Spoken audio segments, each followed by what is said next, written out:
Welcome, everybody. We're glad you're here with us at Living Faith. We're concluding a series today on leaving your baggage behind. It's one that we started back in the middle of April at the time of Easter. And we talked about how the resurrection is about something better happening and how God has something better for us through the resurrection. And we've looked at how the disciples at that time, when it came to the crucifixion, how they had been caught up in Jesus being on this campaign trail. And they thought that Jesus was going to win the election and that he was going to inaugurate his kingdom and his cabinet, and they were going to win, and it was going to be a great experience for all of them. And it ended up in Jesus being nailed to a cross and a spear in his side and crowns on his head, and their dreams are ruined. And their hope is ruined, and they're in despair, and they don't know what's going on. And the scars are basically ruining their lives. And it's important because later, as they face their own reality and as they go along this journey, they're going to have scars, and it's going to be difficult. And some of them are going to even die.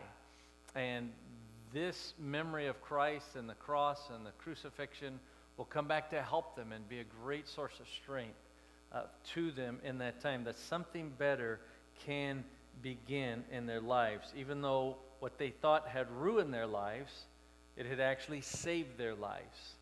And so the idea was that the baggage that we carry, the scars that we carry, the things that in our life look like they can ruin our lives, that God can sometimes use those, and often does use those, to save our lives, to create something better.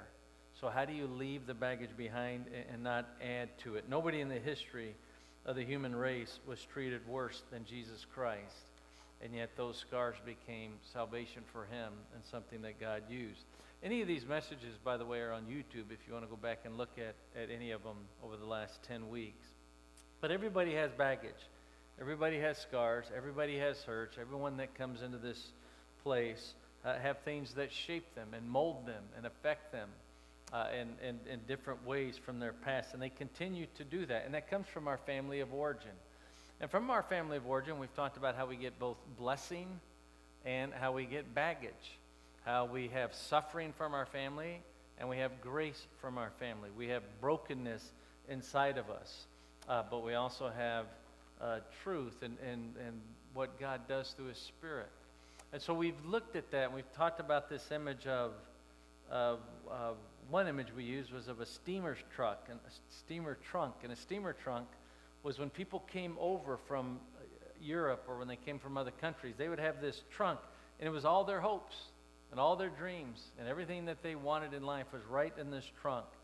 And, today it would be luggage, but then it was a trunk.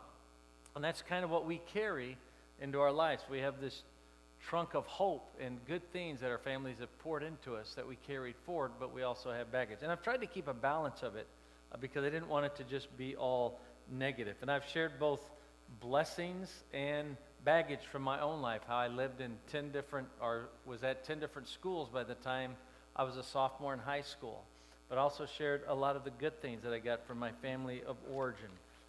My dad teaching me to respect people of different political persuasions, and I still do that, and people of different religious persuasions. Teaching me to respect women and to respect someone younger than you, so as to not take advantage of them. And I've shared a lot of that, but I didn't share that with you because I wanted you to know my stuff. I shared that with you so that hopefully you would look at your own life and write down the good things that you bring from your family of origin. There's a lot of good things that we have that you can write about, not to gloss over the stuff that is hurtful or painful or difficult, but just so that it doesn't become that. So it doesn't just become a negative thing of looking into your past. So that was one reason I shared that with you. Another reason is I think we come to church and I look at you and you look at me and I assume that you come from an okay family and everything in your family was great and things must have been wonderful for you. And what we don't see in each other's families or our origin or the past is a lot of the pain. We don't see the alcoholic.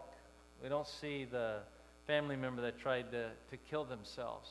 We don't see the adultery or the lie or the greed or the self-righteousness or the condemnation that affected us in our family, or the helicopter parent who was always critiquing or improving our decisions. So I just assume you came from a great family, and you assume that about me. And so what I've encouraged you to do, and this is the last time I'll encourage you, is to make a list of the good things that you've gotten from your family. And some of you have already done that, because I asked you like 2 months ago. Some of you haven't, and the train's left the station, so you won't hear me say it again. And you probably won't do it, but I hope that you will do it. Another reason that's a good thing to do is because it'll teach you that you're not a victim. We live in a pretty much victim culture, victim society. Bad things happen to me. And when you start writing down those things, you start to realize you have a lot of choices in your life. And it's really good to write those things down, because you're not a victim. Two things, and from that then we moved into this idea, and I hope this idea stuck with you too. It was a quote by Annie Chapman. Andrew Braun brought it up again. I was glad to see he did that. I didn't know he would do that. But that Christ can't heal a hurt that you refuse to admit is there. So you have to identify your hurts. This has been a tough series for me to do, because I've had to go back and do that and write down some hurts I've had that I probably haven't worked through the way I thought I had. And so it ate my lunch a few times to sit up here and teach this stuff. But that's a good thing to do, because if I don't identify that, Christ can't heal it. And there are two things I think that get in the way of us identifying our own hurt. And I've thought about this more as I've thought about the series in my own life and when my writing things down. One thing I mentioned in one of the series is that we tend to put a veneer on things. We can put a Christian veneer on my pain. Well, yeah, I have this pain in my life, but, Christ is enough for me. And so we memorize verses and we study the Bible and we do all that. And certainly that can help, but it can also be something you hide behind. Just like alcoholism is something you hide behind. Just like binge watching, TV or games or anything can be something you hide behind. Well, so can religion, and so can Bible verses and that kind of thing. And so I think staying away from that will help you identify your hurt. Another thing that will help you is that we tend to think, when I identify my hurt, I'll say, okay, I'm lonely or I'm insecure, but it's your fault. And so I'll blame someone else for it. I'll blame my spouse or my kids or somebody else. And when I do that, I'm identifying my hurt, but I'm not owning it. I'm identifying it, but I'm not making it internal and something that's inside me. And I think to identify our hurt real well, we have to do that. We have to look inside ourselves and say, yeah, I'm damaged, and I'm my problem. My problem isn't my anger. My problem is I wanted something that I didn't get in my family, and I still want it, and I want you to give it to me, and you're not, and so I'm still angry about it. My problem isn't my loneliness. My problem is I felt abandoned or alone when I was a kid, and so I'm responding to it by expecting you to make me feel not lonely or valued. I'm talking about your spouse or your kids or someone else. You see, if it's your fault, I haven't identified it. I've just blamed somebody. So I haven't identified my pain of insecurity, loneliness, anger, if you're the reason I'm angry, lonely, or insecure. Do you see the difference in that? I think that's really important to understand, because that's not identifying it, and so I just carry it forward because it's really not my issue, it's your issue. And blame is something that we do naturally, and it's easy for us to do. But in your family of origin, you're looking at two things. You're looking at, we're damaged at best, like the song Broken from Lifehouse says, but also God is sovereign. And like J.R. Tolkien said, all sad things are becoming untrue. And so we're looking at both of those. Another thing we looked at is how sin has a ripple effect in our life. We looked at the text, Deuteronomy 5, that says, "For I, the Lord your God, am a jealous God, punishing the children for the sin of the fathers to the third and fourth generation of those who hate me." And the idea of there isn't God's angry and so he punishes you. The idea is God set the system up so that 4 generations affect your attitude and your tone and the way you relate to your spouse or to your kids or to other people.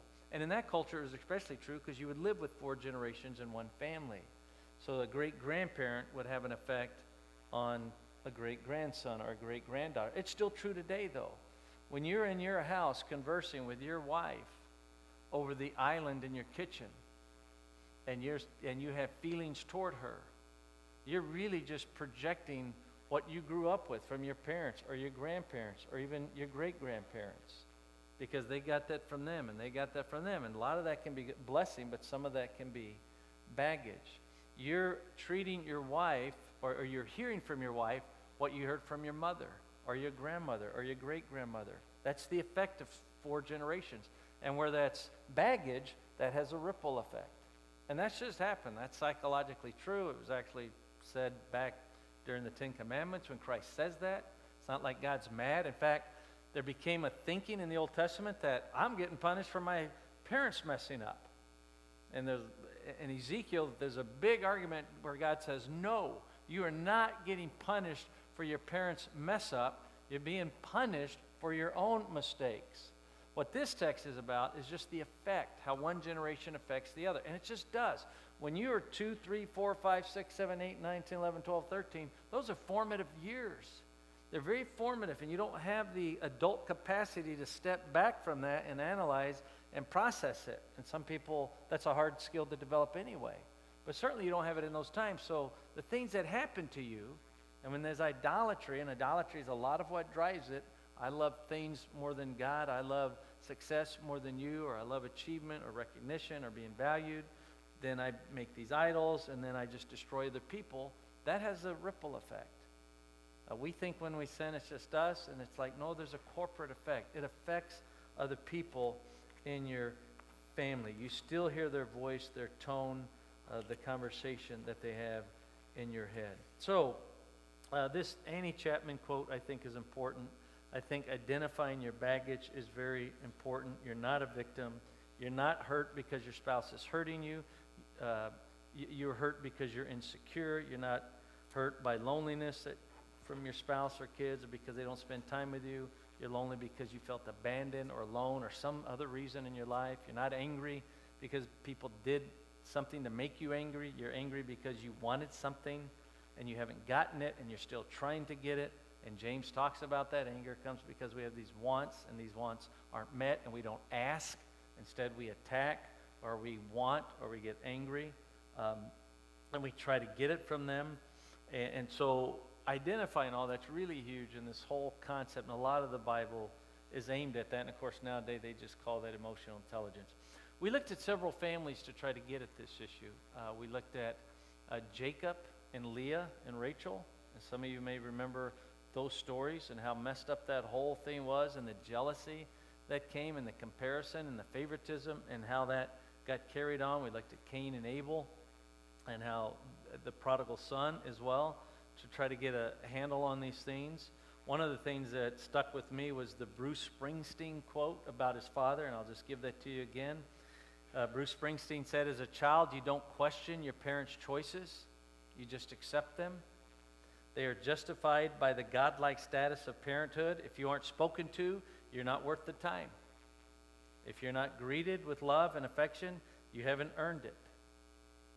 If you're ignored, you don't exist. And control over your own behavior is the only card you have to play in the hope of modifying their behavior. So early on, I learned this game. If I'll behave this way, then I'll get the attention or the respect, or I'll be valued the way I should. That's kind of me paraphrasing. He said, maybe you have to be tougher, stronger, more athletic, smarter, in some way better, prettier, more godly, more righteous, just fill in the blank. Who knows what it is? But we come with that, and we have that. And there's a big amount of baggage, because what's the message that you get when you hear that? If things weren't never good enough in your family, for your mom or your dad or your grandparent, never good enough, others weren't good enough, you're not good enough. And you feel that. If in your family people, if you heard from your parents or grandparents, people are dumb, people are stupid, we've all felt or thought that, then other people are dumb, then maybe that was true of you, or you felt that, or you believed that. And so you felt you weren't. There are a lot of messages like that get communicated to us. That we don't stop and say, wait a minute, what is the narrative I have going on inside me? How can I identify accurately this baggage so I can talk to God about it in some very meaningful, helpful ways? And we all have it. We also spend a lot of time looking at jealousy, because jealousy is through all these family issues, it seems like to me. Proverbs 27:4 we looked at. Anger is cruel. We talked about cruelty. Fury overwhelms. Fury overwhelms. We talked about how things get overwhelming. This is Proverbs 27:4. But who can stand before jealousy? You can't stand before it. And it's a baggage. And it's like anger. And it causes dysfunction. And we see it all in the scriptures, the dysfunction. Cain was jealous of Abel, the prodigal son. I told the story of Amadeus, where Salieri, a really good Italian composer, told God, make me a great composer, and everything I have will be yours. And this profligate Mozart is so much better than he is. And it just angers him at God, so much so that he picks a cross up and throws it in the fire and says, I will not serve you. I will not follow you. Jealousy does that. It divides people. It releases our desire for revenge caused by our pain. It's pain over the attention somebody else got, or the kudos that they got, or the success they have. And of course, we can defend it as righteousness or as love, but it's really more all about our hurt. When God says that he's jealous, it's not our kind of jealousy. It's about idols and how God made us for himself. And when we put something in there, we destroy ourselves and we destroy others. And jealous has the idea of zealous. And God is zealous that you don't destroy others. He just made us that way. And so that's what it is for God. But in our context, like Proverbs 27 says, it's destructive. Nothing can stand before it. There's an interesting story I wanted to share with you about C.S. Lewis and J.R. Tolkien in this regards, because it shows how jealousy can be incipient and insidious. Tolkien and Lewis, J.R. Tolkien, Lord of the Rings, C.S. Lewis, Chronicles of Narnia. Many of you have read their stuff, seen their works. Very good friends when they were at Oxford. They both had served in the trenches of World War I. They both lost their parents at an early age. So they had some deep bonding with each other. Intellectually, they had a lot of connection. Emotionally, they did. And of course, they created these fantasy worlds to deal with their pain. We might call it escapism. And I'm glad they had that escapism, because it's helped a lot of people. But they shared that in common, and they were very close and had close connections. Lewis started to get this meteoric rise in his career. He started becoming very popular in speaking. He was also, personality-wise, very much different than Tolkien. He was an extrovert. He loved contact with people. He was a socialite. He thrived on it. He did well on it. And he became very popular, while Tolkien just kind of didn't, basically. And it started to affect their relationship. Not that they had these personality differences, but that as his success grew, it meant that they didn't connect as much. They didn't talk as much. Tolkien didn't have him exclusively the way he did. C.S. Lewis reached the height of fame in 1947 by having his face on the cover of Time magazine. Nobody knew of who J.R. Tolkien was pretty much at that time. And again, being more reserved and that kind of thing. Tolkien did great stuff. He wrote groundbreaking essays on Beowulf. He interpreted some very early Anglo-Saxon works. But he just didn't have that success that Lewis did. So as they moved on, they kind of moved apart. And a lot of the colleagues also of Tolkien kind of ridiculed his Middle Earth idea and his dragons and his life of wizards and rings, and somewhat were even denigrating to him. They would even say, well, how is your Hobbit? Kind of with a sarcastic type of thing, because nobody knew of it at that time. You know, you can almost hear his echo from the grave. My Hobbit's great. What's your wackamadoo you doing? But he's not that sarcastic, I'm sure. Anyway, Lewis got all these doors open, screw-tape letters, BBC broadcasts, internationally known speaker, incredibly popular. He wrote the Chronicles of Narnia in 7 years, a book a day. J.R. Tolkien took 17 years to write his trilogy of Lord of the Rings. And that bothered Tolkien. In his mind, he was given monumental effort and getting moderate reward, while Lewis was given moderate effort and given monumental reward. And he watched that happen, and it hurt, and emotionally it hurt, and he didn't know how to talk about it. And Tolkien wasn't a jealous man by nature, but when the fame pulled him away, it eroded their bond, and they lost connection. And Tolkien felt like Lewis didn't value him that much. By the time he had departed Oxford, Lewis, to go to Cambridge, they weren't speaking that much. Probably less than either one preferred. Their fruitful collaborations had been tempered, and his move, his new friends, and his subsequent marriage eventually kind of ripped apart the unity that they had. These are intellectual men. These are men who are good at conversation and being precise and accurate. They're godly men. They're men that, for the most part, had very similar baggage as far as their upbringing, and both weren't married, so they had a lot of time to interact with each other. And yet that still seeped in time after time after time. Tolkien was really painstakingly a perfectionist, which is why it took him so long to write Lord of the Rings. And so as he saw his friend just, rise this way, it frayed their relationships. Now, over time, Lord of the Rings became the fourth best-selling series, and Chronicles of Narnia became the fifth best-selling series. And so Tolkien's, and in fact, I would think the younger generation probably knows Tolkien better than Lewis. I know for my generation, I think Lewis is better known. I think for the younger ones, it might be opposite of that. And Lewis, in 1954, said about Tolkien, he said, "This book, this Lord of the Rings, is like lightning from a clear sky. It represents the conquest of new territory." In a letter written to a friend, Lewis shared that this book, quote, would inaugurate a new age. So that was Lewis's perspective. But Tolkien, having already swallowed the poison of his pain, and I talked about it in the jealousy, and again, they were living in different cities at that time, he began to believe Lewis didn't like his work. In 1967, Tolkien wrote, and this is 4 years after Lewis died, he says, "To tell the truth, Lewis never really liked hobbits very much. He never really valued my work." Now that can happen with close friends. And maybe that's happened in your life. Maybe it's happened with family or friends, maybe a cousin or something like that in the past, and you haven't seen them. And that kind of thing can just kind of poisonously set in where you don't feel valued, you don't feel heard, you don't feel listened to, you don't feel like you're important.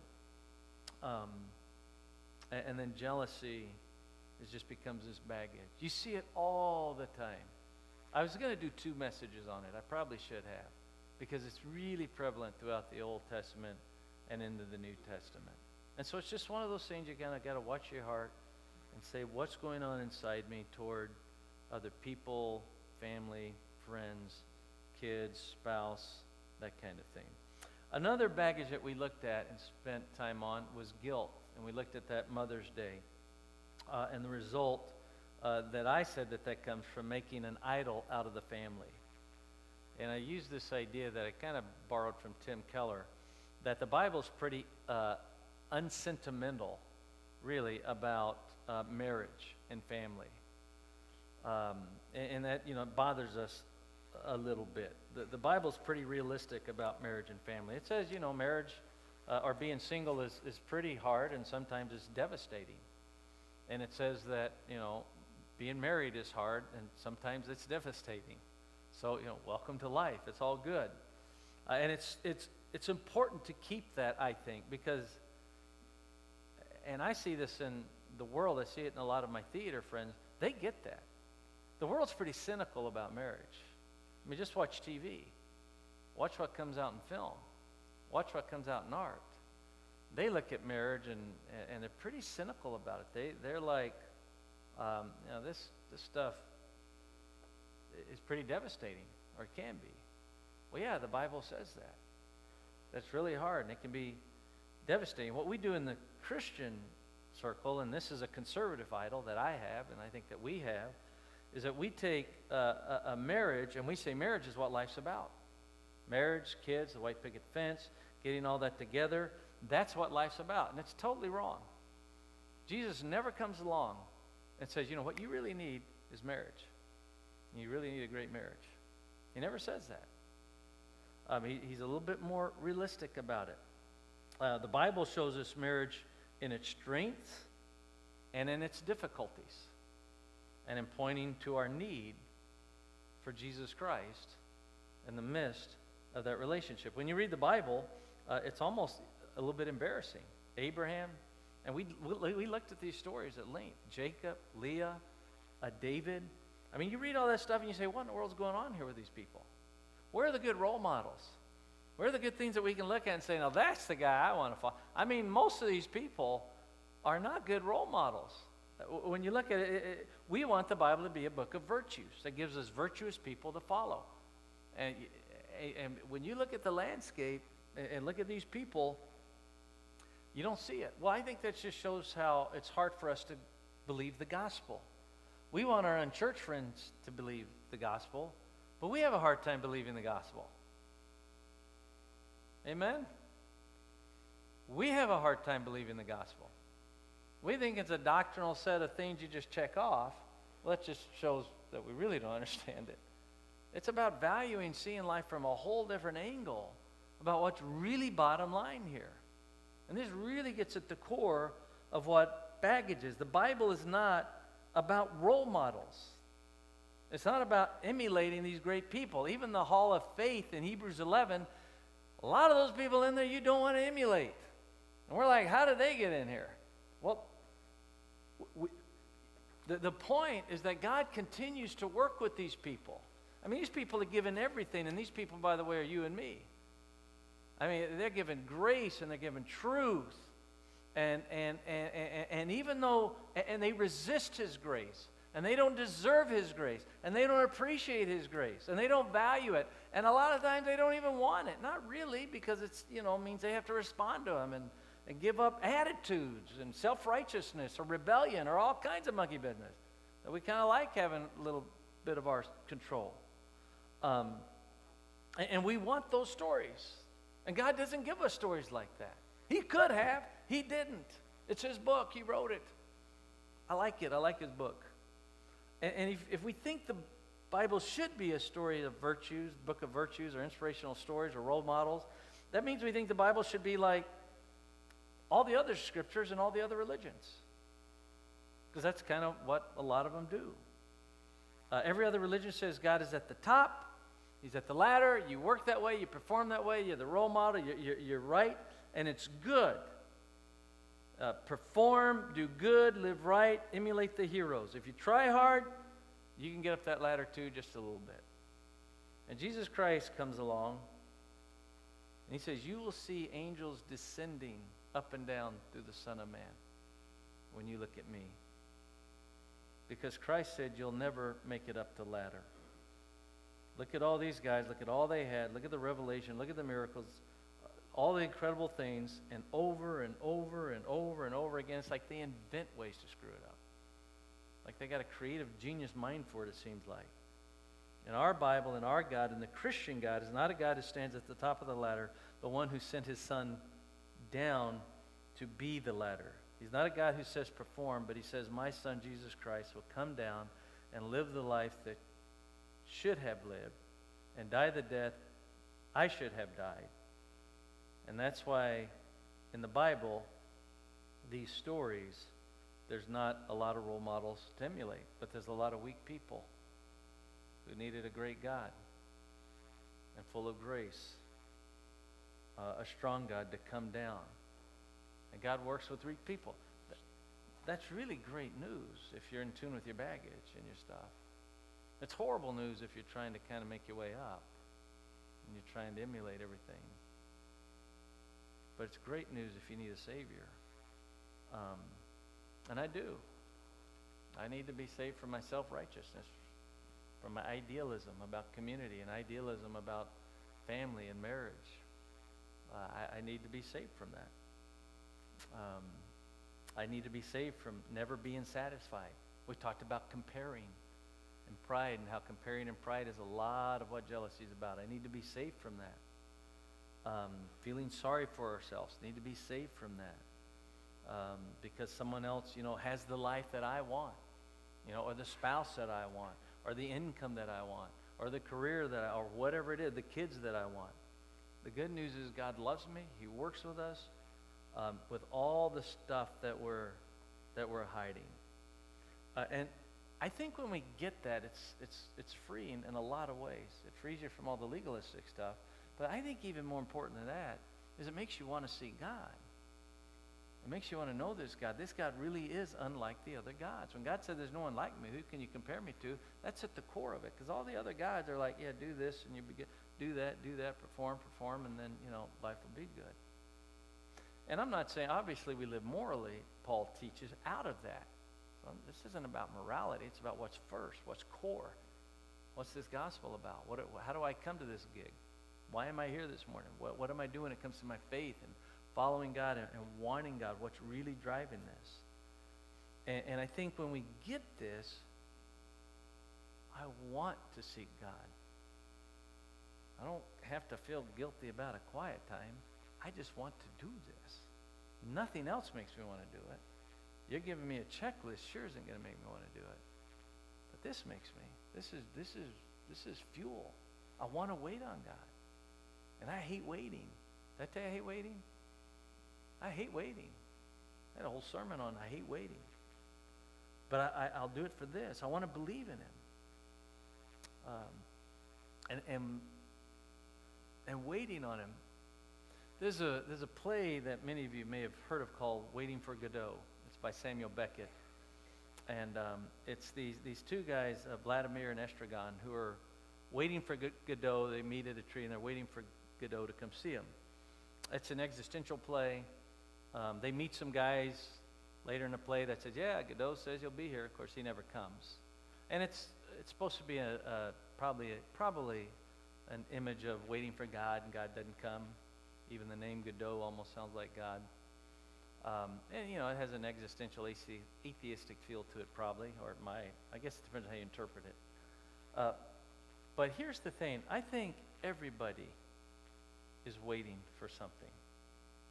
In the sense that every one of us wants our life to get better.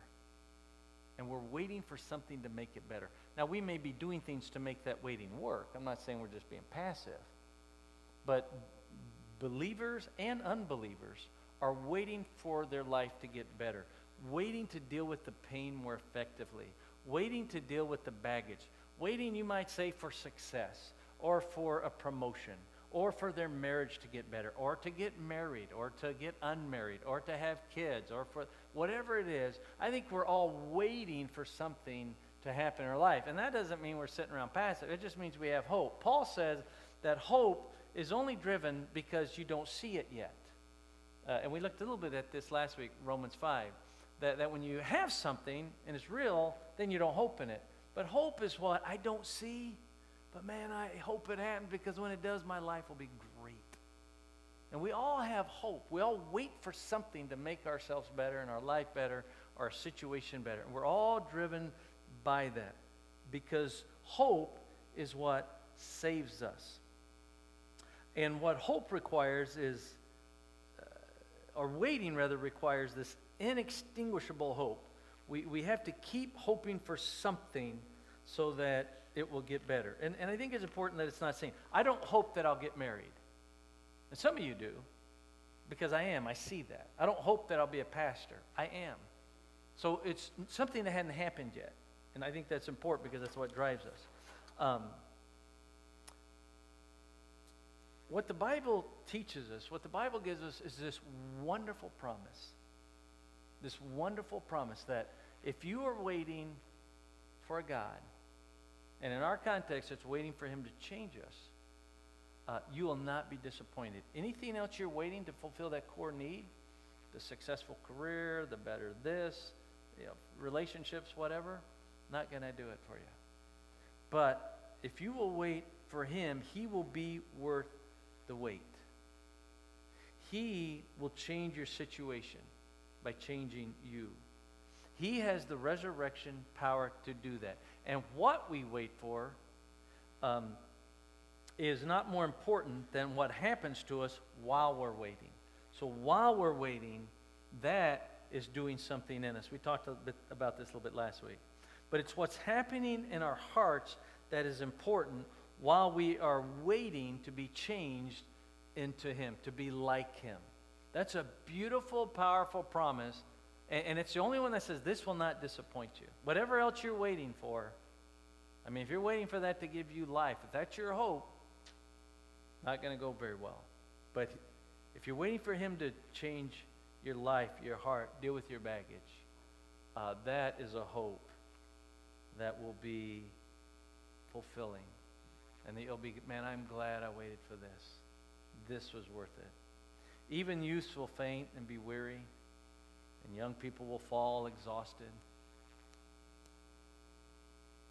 I don't see young people getting exhausted. I don't see youth getting weary and fainting. I see old farts like me getting weary and fainting. I watch the young people around here, and I read that verse, and I'm like, what? Well, I think what he's saying is there's a limit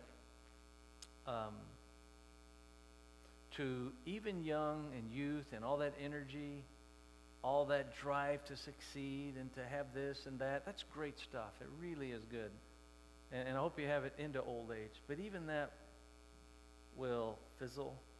Even that will exhaust. Even that won't fulfill. Not that you'll get exhausted, but it will get exhausting. Because, that success of whatever we're trying to achieve will exhaust. The contrast, Isaiah 40:31. But even though that will exhaust you, that waiting to achieve as a young, energetic, youthful person, if you have that, and you can have that at 58, by the way, you don't have to be 28. But if you'll wait upon God, you'll find something strong, something energizing, something that gives you a desire to keep going and a strength to keep going and a vibrancy and a dynamic inside you reality, power of the Holy Spirit working in you. And it'll be such that you'll even look like you've got wings, that maybe you could even fly today. Kind of a weird thought, but that's what it's saying. Pretty profound promise.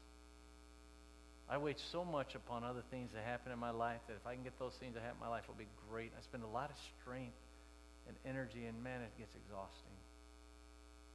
But if I'll do this toward God, if I'll say, okay, God, maybe I haven't identified some things here and I need to wait a little longer. Maybe I've got some jealousy. Maybe there's some guilt going on. They'll run and not grow weary. Hockey. I'm sorry, but who runs and not gets weary? Right? I mean, let's read these things like we mean it, like we believe it, not with the religious. Who runs and not gets weary? I love this promise. Well, maybe I can if I can learn to wait. I think that's what it's getting at. This is how I hope you read your Bibles, like you really believe these words. Because if you look at those words, you say, do I really believe that? Run and not get weary? Man, I can't trot downstairs without getting too weary. But maybe if I can just say, okay, God, maybe I've got my focus on the wrong career. Or maybe I'm trying to get out of my wife what I shouldn't, or my kids. Maybe. I don't know. Maybe not. Maybe I've got this idol of family monkey business instead of waiting on you and your grace to do something in me. They'll run and not grow weary. God, thank you for these verses. Thank you for this whole idea on waiting on you, and that scars don't have to ruin our lives. They do, but they're not everything. That the baggage isn't everything. That your spirit and your power and your ability to take that cross and that most horrific thing and turn it into something different. And Jesus waited on you on that cross. He just waited on you. So help us with that. Help us to trust you with our baggage. I don't know what people are carrying here. I don't even know how to pray for them. God, I feel so inadequate right now. Don't know what to say or ask. So I'm going to just trust, Spirit, that you'll communicate these things to your body here and help as we stand and as we close in song.